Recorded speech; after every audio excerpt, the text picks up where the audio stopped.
খুব খেয়াল করে শুনবেন, কোনো দিকে নজর নাই। আমার বন্ধুগণ, দিলটা নরম করে দিবেন, দুইটা ফোঁটা চোখের পানি দেখেন ফালাইতে পারেন কিনা। অসংখ্য বুজুর্গ ওলামা ইকরাম এখানে বসা আছেন ভাইজান।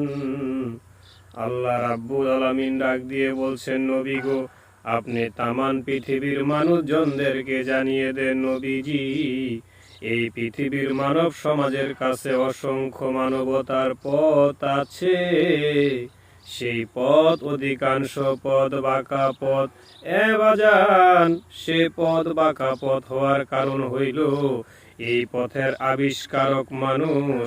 মানুষ যে পথ বানায় সে পথ কোনোদিন সোজা পথ হতে পারে না।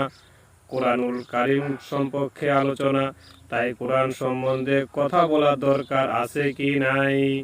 আরো জোরে বলেন, আছে কি নাই?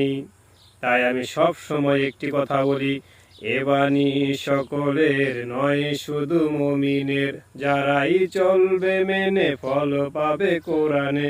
এ বাণী সকলের নয়, শুধু মুমিনের, যারাই চলবে মেনে ফল পাবে কোরআনে। ঘরে বলো কিবা বাইরে বলো, অশান্তি দূর করে শান্তি আনে।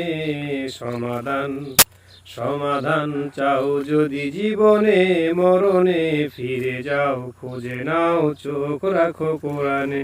সমাধান, ও সমাধান।